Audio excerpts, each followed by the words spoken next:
Assalamualaikum warahmatullahi wabarakatuh. Alhamdulillahi rabbil alamin. Wassalatu wassalamu ala ashrafil anbiya'i wal mursalin wa ala alihi wa sahbihi ajma'in. Ashhadu an la ilaha illallah wahdahu la syarika lah wa ashhadu anna Muhammad abduhu wa rasuluh. Allahumma inna nas'aluka ilman nafi'a wa rizqan tayyiba wa amalan mutaqabbala.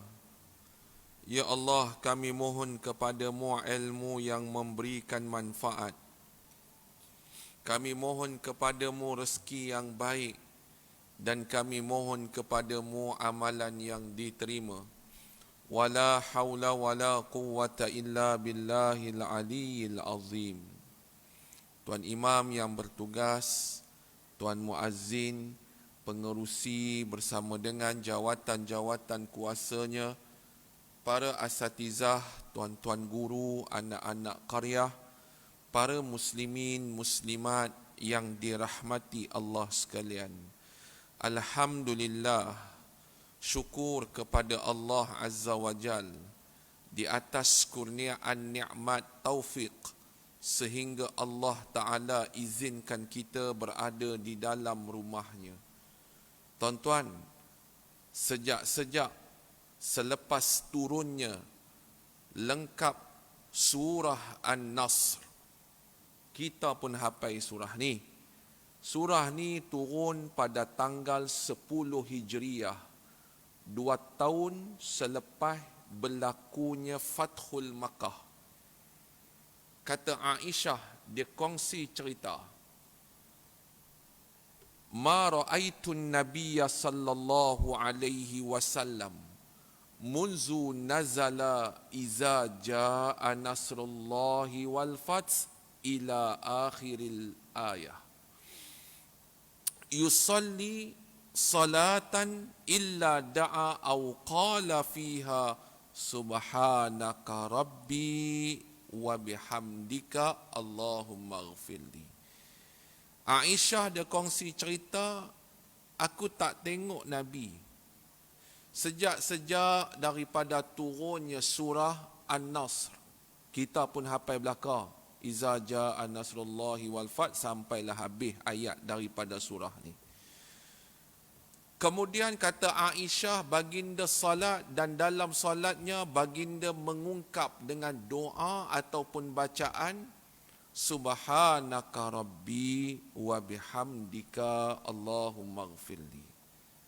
Maha suci engkau wahai Tuhanku, wa bihamdika, dengan pujian kepadamu, Allahumma ghfirli, ya Allah ampunkan aku. Hadis yang telah direkodkan oleh Imam Muslim. Tuan-tuan yang dirahmati Allah sekalian, surah An-Nasr ni, sebelum kita masuk hadis yang ke-84, adalah antara surah yang Allah turunkan lengkap sebelum baginda Nabi wafat. Lepas Nabi, selepas turunnya surah An-Nas ni, tak ada lagi surah-surah yang turun secara lengkap, tak ada dah. Itulah yang disebut oleh sebahagian para ulama, terutamanya para mufassirin, ayat daripada surah ini adalah antara ayat dan surah yang terakhir. Allah nak cerita apa pada ayat ni? Iza ja'a nasrullahi wal fath. Allah nak cerita macam mana Allah bagi bantuan, Allah bagi pertolongan, dan Allah Ta'ala bagi fath. Fath di sini merujuk kepada berlakunya penaklukan kota Mekah ataupun Fathul Makkah. Bila berlakunya Fathul Makkah ni? Tahun ke-8 Hijriah. Lepas-lepas turun daripada surah ni tahun ke-10 Hijrah, tak ada lagi mana-mana surah yang turun lengkap, tak ada lah. Dan surah An-Nasr juga disebut dengan nama lain sebagai surah At-Tawdi', maksudnya perpisahan. Pasal apa perpisahan? Kerana kata Abdullah bin Abbas, ini isyarat ajal baginda Nabi dekat dah. Pasal apa? Pasal misi Nabi hampir selesai. Maka bila misi Nabi Allah turun dan Allah utus selesai, maka itu isyarat ajal Nabi Allah Ta'ala semakin dekat nak ambil. Maka tuan-tuan yang dirahmati Allah sekalian, apa yang boleh kita belajar daripada hadis ni ataupun surah daripada surah An-Nasr? Antara perkara yang boleh kita belajar ialah kita kena banyak pada usia-usia yang macam ni minta ampun selalu kepada Allah Ta'ala. Umur 40 tu kira berjaga selalu mempertingkatkan minta ampun kepada Allah. Antara lafaz yang Nabi sebut sebagaimana yang saya sebut tadi, tuan-tuan pun ingat, boleh hafal sekali dua saya sebut, boleh hafal. Pasal perkataan tu biasa kita dengar. Subhanaka Rabbi wa bihamdika Allahumma ghfirli. Aisyah kata banyak Nabi baca dalam solat. Ketika mana sujud, ketika mana rukuk, Nabi baca Subhanaka Rabbi wa bihamdika Allahumma ghfirli. Di kalangan ulama tafsir menyebut potongan ayat hak tadi surah yang turun akhir sebelum Nabi wafat ada dua pandangan.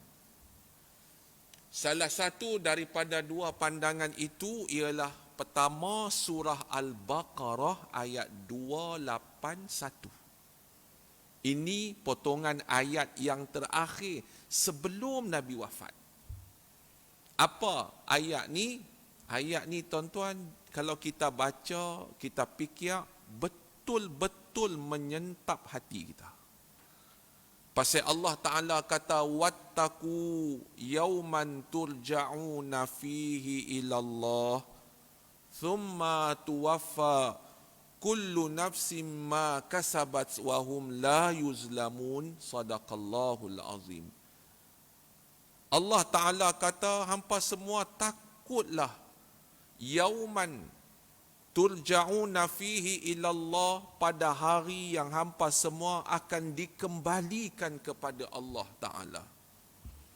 Summa tuwaffa kullu nafsim ma kasabat, kemudian akan disempurnakan apa juga yang pernah dilakukan, segala tindakan masa dulu hampa duk hidup di atas dunia ni. Allah Ta'ala kata, wahum la yuzlamun, tak ada siapa pun yang akan dizalimi. Tuan-tuan, pada hari Allah Ta'ala panggil kita, Allah Ta'ala kata wattaqu, hampa semua kena takut. Ini antara pandangan ulama yang kata ayat ni ayat terakhir sebelum Nabi wafat. Kalau kita tengok ayat ni tuan-tuan, kita ambil pengajaran. Pada hujung hayat sebelum Allah panggil kita ni, tak ada benda lain melainkan kita mau Allah ampunkan kita dan Allah redha. Hatu ya.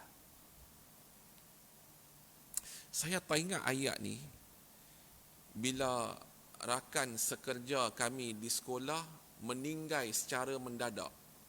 Tiba-tiba rebah pukul 10 malam dengar berita meninggal dunia. Orang baik tuan-tuan. Muda lagi, umur sekitar 54 tahun. Tahun 2023 ni. Pada pagi Jumaat minggu lepas, naik atas pentas sempena ulang tahun hari kelahiran. Sekali naik dengan guru besar, kebetulan sama tarikh lahir. Guru besar Jumaat, almarhumah ni hari Sabtu. Jadi raikan sekali. Bersuapan kek, sebelum balik macam biasa. Sekali pukul 3, 3:30, rebah. Rebah-rebah, dengar-dengar nak kena operate kepala. Lepas operate kepala, pada hari Sabtu pukul 2:30 petang ditidurkan. Ahad, Isnin malam Selasa meninggal dunia. Orang baik. Saya bila dengar dan baca telegram rasmi sekolah, terkejut. Jam pukul 12, tak boleh lena. Saya terkenangkan ayat ni. Pasal apa tak boleh lena? Terkenangkan nasib diri sendiri. Tuan-tuan tahu, masa tidur tu, sebelum tidur tu saya duduk terbayang, macam mana Nabi haba. Ini semua orang akan lalui. Dalam hadis riwayat Ahmad, inna lil qabri daghtatan law kana najian najallahu law kana najian ahad najallahu Sa'ad bin Mu'az atau kama qala.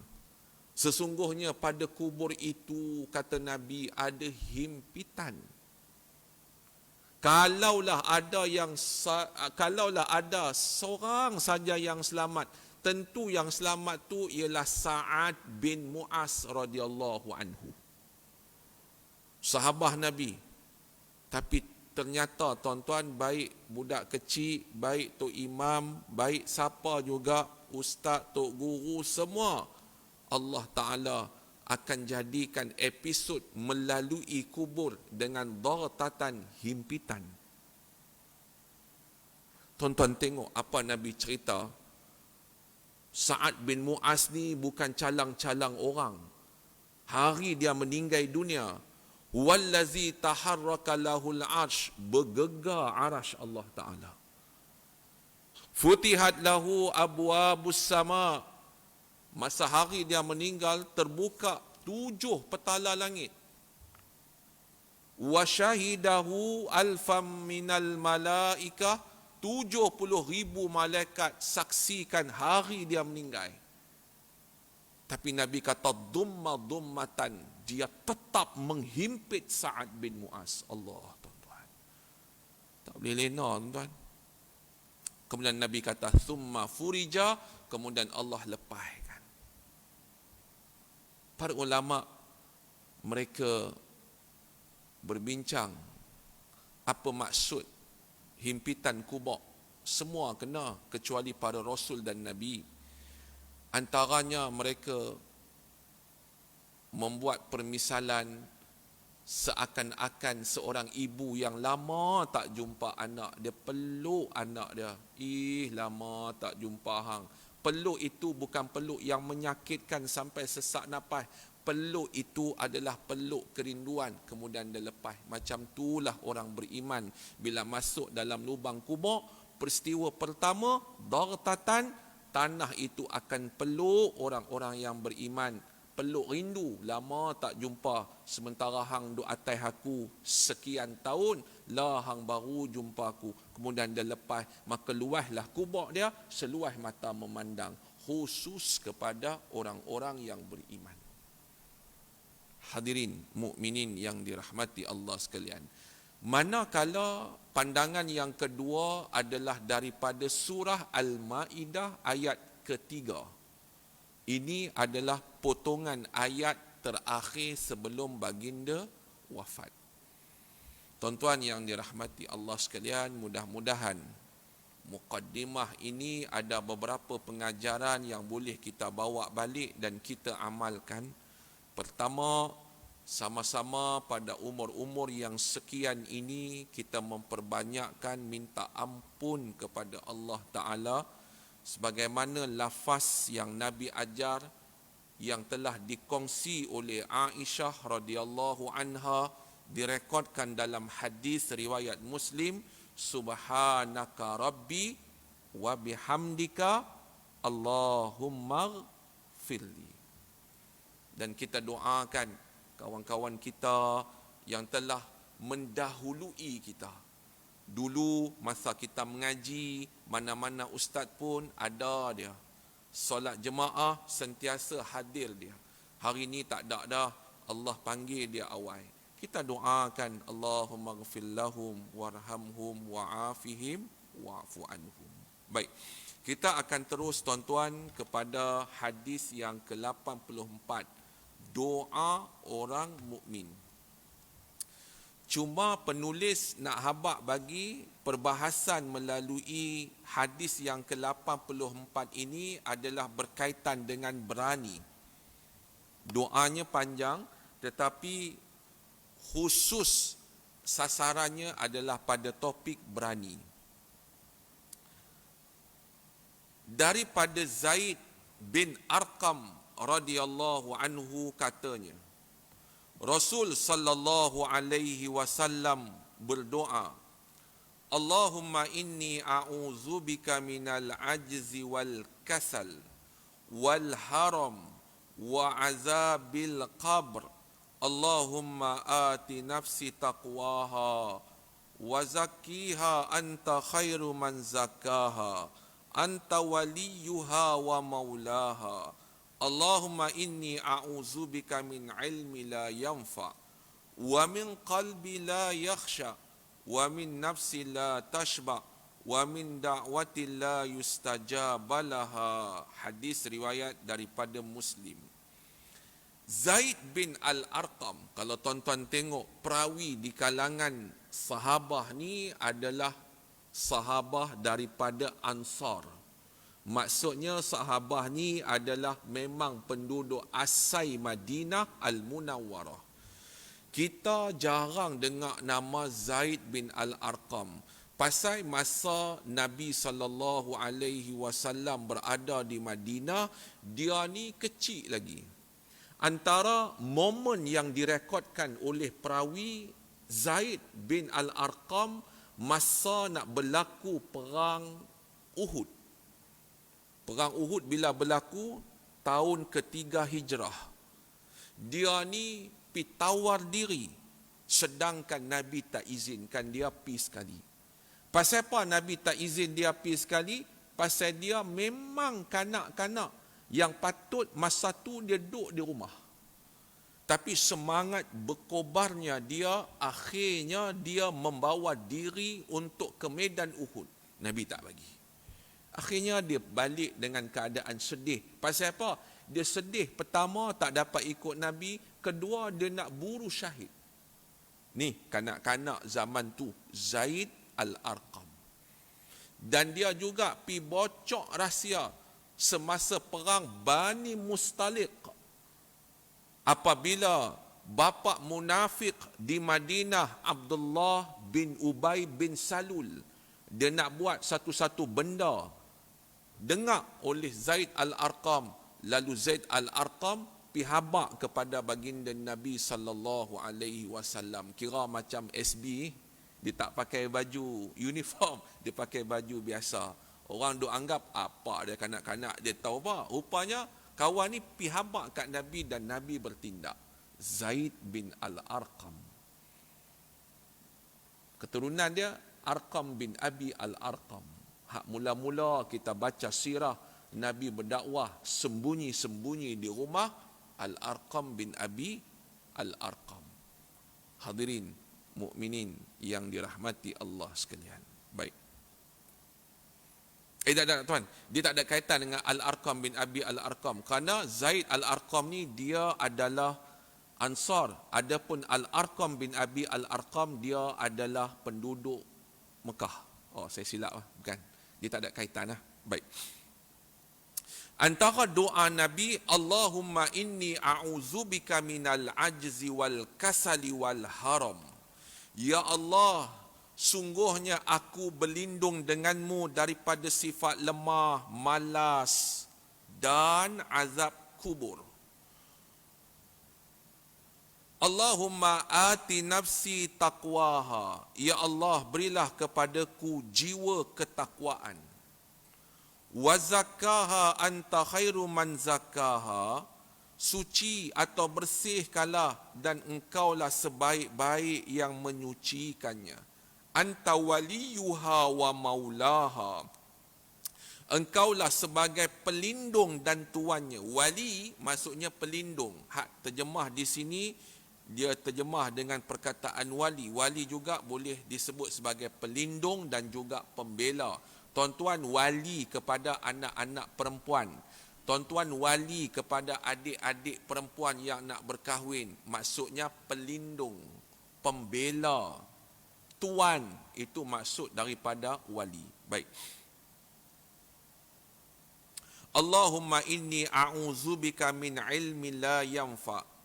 Wahai Tuhan, aku berlindung kepadamu daripada ilmu yang tidak memberikan manfaat.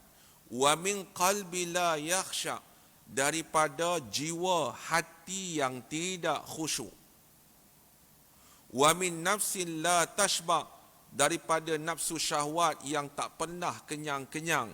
Wa min da'watin la yustajabalaha, daripada doa yang tidak engkau makbul atau yang tidak engkau jawab. Hadis ni telah direkodkan dalam sahih oleh Al-Imam Muslim rahimahullah. Tuan-tuan yang dirahmati Allah sekalian, kalau tuan-tuan tengok kandungan daripada doa ni, ia merangkumi keseluruhan keperluan hidup kita. Pertama, ada dua kategori. Pertama, kehidupan masa kita hidup bernyawa. Adapun kedua, keperluan dalam doa ni semasa selepas kita hidup. Semasa kita hidup, bukan saja Allah Ta'ala ajar kepada Nabi minta supaya hati yang khusyuk, doa yang mustajab, tetapi Allah ajar kepada Nabi macam mana nak jadi satu orang yang bermanfaat kepada orang yang ada keliling. Kalaulah Nabi, sikap dan sifat dia ada kasal. Apa kasal? Malah. Apa pun tak jadi, tuan-tuan. Tapi Nabi bukan satu orang yang kasilun ataupun kasilun. Dia bukan satu orang yang malah. Dia satu orang yang rajin. Satu orang yang teguh. Maka atas daripada itu, doa ni pertama keperluan semasa hidup, dan yang keduanya keperluan selepas hidup. Kerana Nabi juga meminta supaya dijauhkan daripada azab kubur. Baik, tuan-tuan tengok daripada pedoman yang telah dimuatkan oleh penulis. Sebenarnya, kata penulis, berani yang digalakkan dan disuruh ialah berani yang bersifat positif sahaja. Dengan kata lain, berani pada tempatnya dan mendatangkan kebaikan kepada diri sendiri dan kepada orang lain. Tuan-tuan yang dirahmati Allah sekalian, berani ni tuan-tuan, dalam bahasa Arab disebut sebagai syaja'ah. Syaja'ah. Orang Melayu pun ada nama daripada kata akar syaja'ah. Nama apa? Syuja'. Syuja'. Kan? Orang Melayu pun ada nama ni. Siapa nama? Nama ayah saya Syuja', Haji Syuja'. Baik, syuja' ataupun syaja'ah maksudnya berani, keberanian. Cuma tuan-tuan, dalam konteks syar'i, apakah yang dimaksudkan keberanian yang patut ada dalam diri setiap Muslim? Pertama, para ulama bincang, keberanian yang dimaksudkan ialah mesti keberanian itu didasari dengan ilmu. Mesti. Ilmu ni penting. Sehingga kata Al-Imam Asy-Syafi'i dalam syarahannya, man la yuhibbul ilm la khaira fihi. Siapa yang tak suka ilmu, dia ni tak ada kebaikan. Jadi berani-berani ni bukan berani-berani saja-saja, berani yang ada ilmu. Oh, yang ni penting tuan-tuan, penting. Baik. Kemudian para ulama kata lagi, selain daripada didasari oleh ilmu, keberanian yang patut ada pada Muslim ialah ada pertimbangan yang matang. Dia bukan naci mau keluar golok kerih saja. Dia ada pertimbangan yang matang. Pasal apa? Tujuan dia adalah untuk mendapat hujung dia sekali, berani dia tu mendapat keredaan Allah Ta'ala. Apa pun tuan-tuan, berani ni, hujung dia tak ada lain dah. Kira nak dapat redha Allah Ta'ala. Sebab tu, sebelum nak dapat redha Allah tu, kena ada ilmu dan kena ada pertimbangan yang matang. Tindakan aku ni nampak macam berani, tapi patut ke tak patut? Yang ni memerlukan kepada akal, pertimbangan supaya tindakan kita tu betul-betul positif dan elok. Tuan-tuan yang dirahmati Allah sekalian. Baik. Lawan daripada syaja'ah, berani ni lawan dia ialah takut. Dalam bahasa Arab disebut khauf. Al-khauf. Alif lam kha waw fa. Khauf. Nanti kita hurai apa lawan daripada berani, khauf, dan khauf ni terbahagi kepada berapa pula. Baik. Tuan-tuan baca lagi penulis kata apa? Berani yang sebenar ialah tekad dan azam untuk terus melakukan sesuatu yang sudah dipertimbangkan baik dan buruknya, kemungkinan dan kemustahilannya. Dengan kata lain, berani dan takut tidak selamanya berlawanan. Walaupun takut tetapi terus dilakukan, maka ia sudah dinamakan berani juga. Tuan-tuan yang dirahmati Allah sekalian. Tuan-tuan tengok ya, penulis ada kata berani dan takut, dua-duanya kalau seimbang dia membawa kepada positif. Saya sebut tadi lawan daripada sifat berani namanya khauf. Khauf ni tuan-tuan, di kalangan para ulama membahagikan tiga. Ni khauf. Dan khauf ni tuan-tuan, selain daripada khauf ada satu lagi istilah takut, namanya ialah khasyah. Kha, shin, ya, ta marbutah. Khasyah. Kalau kita tengok terjemahan, khasyah baik, khauf baik, dua-dua kita akan dapat memberi maksud takut. Tapi dua-duanya ada beza. Takut yang macam mana? Tuan-tuan, khauf, takut dia bersifat takut kepada risiko dan mudarat satu-satu benda. Ni takut khauf. Baik, contoh. Ada khauf yang jenis tabi'i. Takut yang memang daripada lahir-lahir, memang Allah tumbuhkan daripada jiwa kita. Normal. Contohnya, kita takut tengok ular, binatang bisa.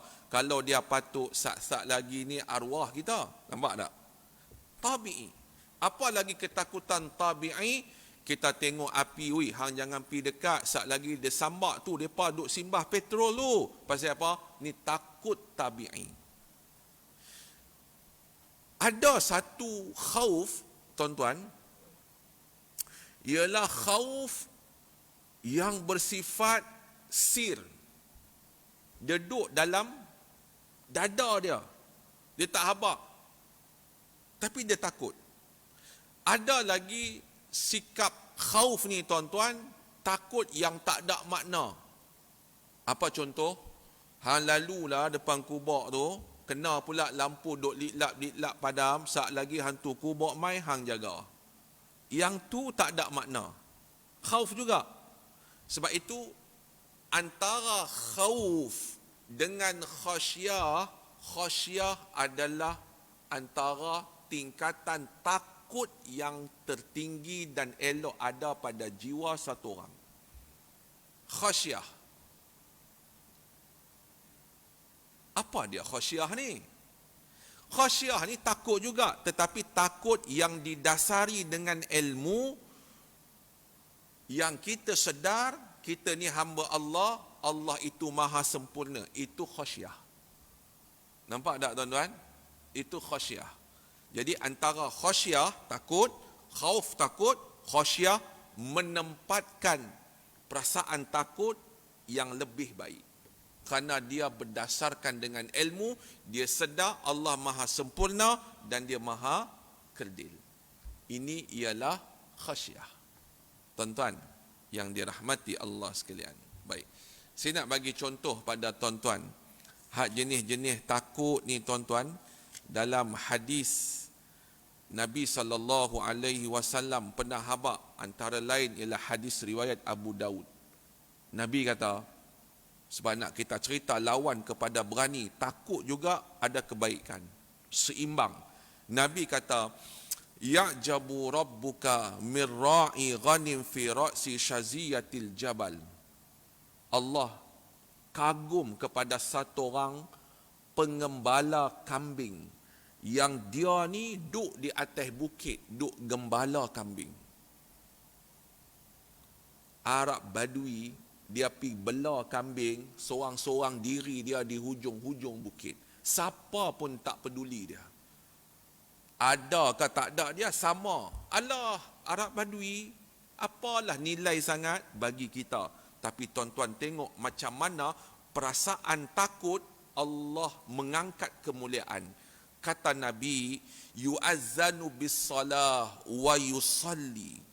Bila sampai sahaja waktu azan, dia mengumandangkan azan.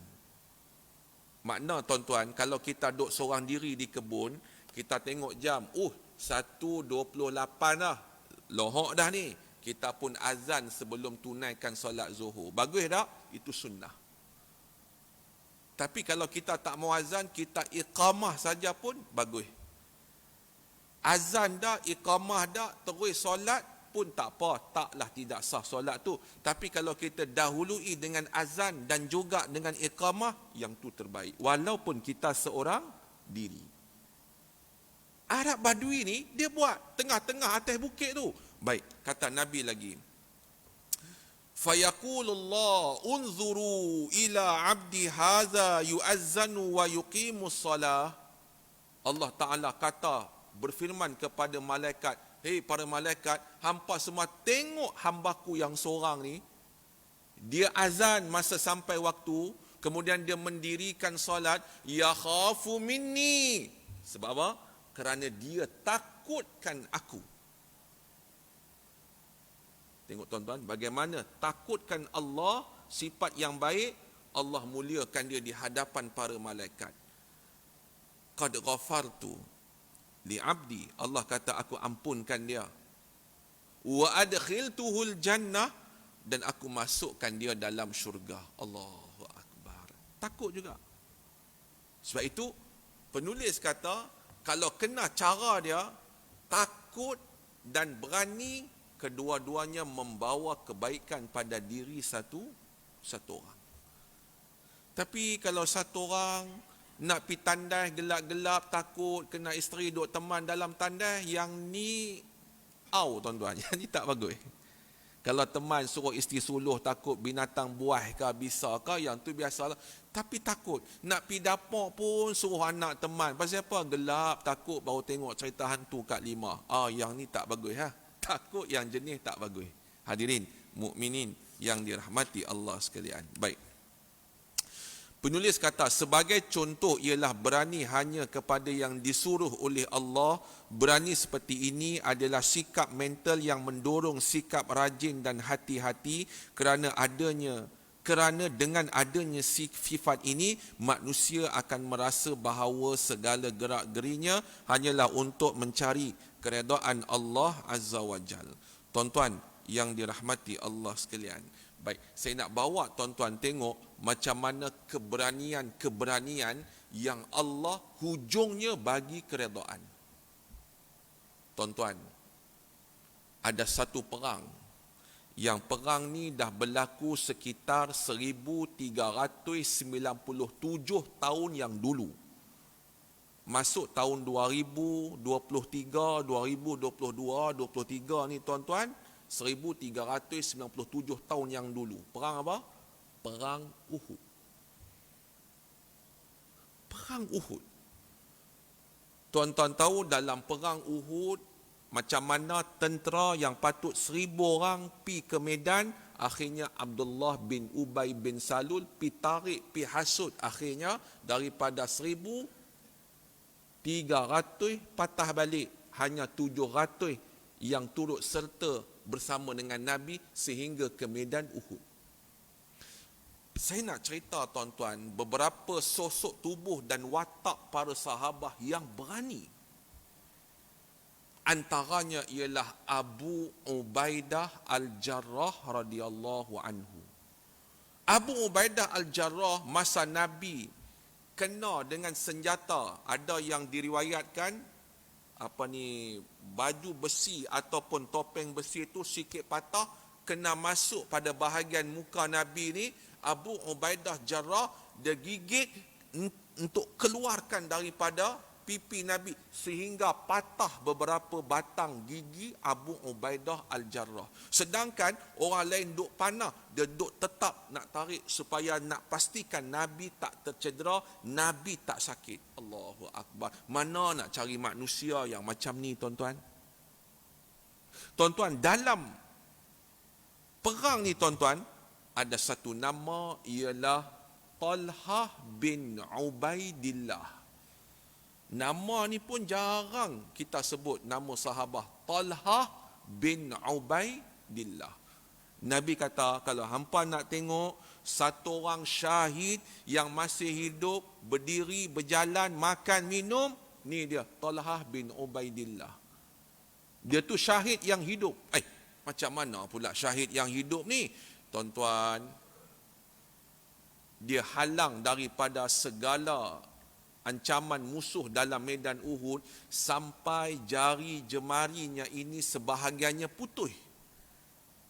Tangannya lumpuh. Para ulama sirah masa hari dia meninggal dunia tuan-tuan, luka cucuk tikam di belakang dan depan badan dia tak kurang daripada 35 bekas cucukan daripada pedang lembing. Tapi dia syahid dak masa tu? Dia tak syahid pada waktu itu. Bila dia syahid, dia meninggal sekitar tahun 36 Hijrah pada usia dia 64 tahun. Dan sebelum dia meninggal, Nabi isytihar. Nabi kata, Talhah ibn Ubaidillah fi jannah. Talhah bin Ubaidillah masuk syurga. Tuan-tuan, Talhah bin Ubaidillah radhiyallahu anhu. Dahsyat tuan-tuan. Para sahabat ni berani dia tu tak dapat kita bayangkan dengan perkataan dan akal. Semata-mata hujung dia apa? Nak cari redha Allah Ta'ala. Adakah tanpa pertimbangan akal? Ya, pertimbangan akal yang waras. Pasal apa? Mereka tahu tak ada harga dah. Kalau hidup mulia, kalau mati syahid syurga. Itu saja. Tuan-tuan, ni Talhah bin Ubaidillah. Sehingga kan Abu Bakar As-Siddiq kata apa? Ya Talhah bin Ubaidillah, qad wajabat. Wahai Talhah, wajiblah ke atas hang. Wajib apa? Lakal jinani wa buwi'ikal mahal aina. Hang ni Allah akan bagi syurga. Mengalirlah air mata air daripada syurga khusus untuk hang. Allahu Akbar. Kehebatan Talhah bin Ubaidillah di atas keberaniannya. Tuan-tuan yang dirahmati Allah sekalian. Baik. Apa lagi berani-berani yang patut kita ada dalam diri kita? Kedua, ialah berani dan teguh melakukan amal-amalan soleh. Yang tu penting. Bukan saja berani tapi teguh. Barangkali tuan-tuan 20 tahun lagi orang akan pandang leceh. Apa mereka ni duk pakai kayu sugi pengotok. Leceh lah hampa ni sikit-sikit nak pergi solat jemaat, solat Jumaat. Leceh ha? Kita zaman ni mungkin tak tu 20, 30, 50 tahun lagi mungkin. Tapi atas keberanian dan dia teguh melakukan amalan soleh. Itu sikap berani yang dituntut. Tuan-tuan tengok apa yang boleh kita ambil iktibar daripada Bilal bin Rabah radhiyallahu anhu. Semasa fajar, Nabi jumpa Bilal. Nabi kata, ya Bilal, haddatsani bi arja amalin amiltahu fil Islam. Bilal, ni khabar kat aku, apa amalan hang yang paling hang harap, yang paling elok sejak-sejak hang perlu Islam ni? Apa dia amalan yang paling elok hang buat ni? Fa inni sami'tu dafana 'alaika baina yadayyi fil jannah. Nabi kata, pasal aku dengar suara kasut hang tu duk pijak dalam syurga. Padahal Bilal duk hidup lagi. Nabi dengar suara dia di dalam syurga, kasut dia. Nabi tanya, apa yang hang buat ni Bilal? Tuan-tuan, teguhnya Bilal dan beraninya Bilal melakukan amalan kebaikan. Tuan-tuan yang dirahmati Allah sekalian, dia kata, Bilal bagi jawapan, ni juga kita boleh ambil iktibar. Tak boleh buat semua, jangan tinggal semua. Kata Bilal apa? Dia kata, inni lam athhar tuhura fi sa'atil laili aw nahari illa salaitu bizalik tuhur ma kutiba li an usalli. Aku ni baik siang, baik malam, kalau aku batai, maksudnya aku dalam keadaan berhadas, aku akan wuduk. Siang baik, malam pun baik. Lepas-lepas aku wuduk, aku akan bangkit solat 2 rakaat. Itulah yang aku lakukan. Tuan-tuan, benda tu orang pandang remeh, tapi sebenarnya tu Allah pandang dan Allah muliakan Bilal bin Rabah. Belum mati, suara kasut dah ada dalam syurga. Allahu Akbar. Sebab itu, tuan-tuan yang dirahmati Allah sekalian, Islam ni satu agama yang rahmat. Kalaupun orang tak tahu apa yang kita lakukan kebaikan, tuan-tuan yakinilah Allah tidak pernah mensia-siakan. Dan itulah sebaik-baik balasan. Bilal bin Rabah radhiyallahu anhu. Baik. Kemudian kata penulis yang keempat, berani hanya kepada yang benar bermakna takut melakukan perbuatan yang salah dan maksiat. Sedangkan takut seperti ini adalah didorong oleh perasaan takut kepada Allah. Ibn Qudamah Al-Maqdisi rahimahullah menerangkan bahawa takut kepada Allah mendorong untuk mengamalkan ilmu pengetahuan dan untuk lebih banyak beramal. Ini kerana ilmu dan amal itu sendiri akan dapat mendekatkan diri kepada Allah Ta'ala. Hadirin mukminin yang dirahmati Allah sekalian. Sebelum kita solat ni tuan-tuan, agak-agak doa yang kita telah baca ada 4 baris ni boleh hafal tak tuan-tuan? 3 baris 4 baris ni. Baik. Banyak doa Nabi ni. Cuma tadi saya buat sikit rujukan Al-Imam An-Nawawi di dalam kitabnya Al-Azkar. Dia mengutip daripada Al-Imam Tirmizi. Ada satu doa yang menghimpun dan merangkumi keseluruhan doa-doa Nabi. Maknanya kalau baca doa ni telah merangkumi semua doa Nabi. Kira menarik juga. Baik. Bila ada sahabah kata kepada Nabi, ya Rasulullah, da'auta bidu'ain kathir lam nafas minhu syai'a. Ya Rasulullah, engkau doa ni banyak sangat, kami tak hafailah semua. Sahabah mengadu pada Nabi. Kemudian apa jawab Nabi? Kata Nabi, ala adullukum ala ma yajma'u zalika kulluhu taqul. Kata Nabi, mau tak aku tunjuk pada hampa satu doa yang kalau hampa baca merangkumi semua. Baik, doa ni saya bagi pada tuan-tuan dan saya pun baru hafal sebenarnya. Pasal saya tengok, menarik. Kata Nabi, Allahumma inna nas'aluka min khairi ma sa'alaka minhu nabiyyuka sallallahu alaihi wasallam. Maksud dia, ya Allah, kami minta kebaikan apa yang pernah diminta kebaikan oleh baginda Nabi sallallahu alaihi wasallam. Maksudnya tuan-tuan, segala kebaikan zahir dan batin yang Nabi minta kepada Allah, semua tu juga kita minta pada Allah Ta'ala. Allahu Akbar. Dan Nabi kata, wa na'udzubika min syarri masta'azu minhu nabiyyuka Muhammad sallallahu alaihi wasallam.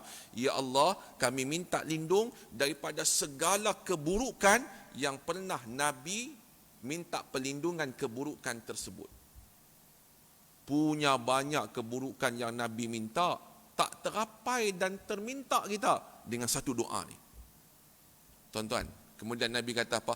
Wa antal musta'an wa antal balagh wala haula wala quwata illa billah. Kata Nabi, engkaulah hanya tempat meminta pertolongan dan engkaulah balagh yang menyampaikan, wala haula wala quwata illa billah.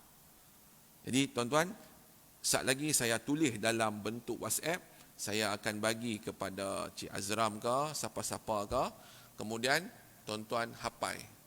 Tuan-tuan hafal.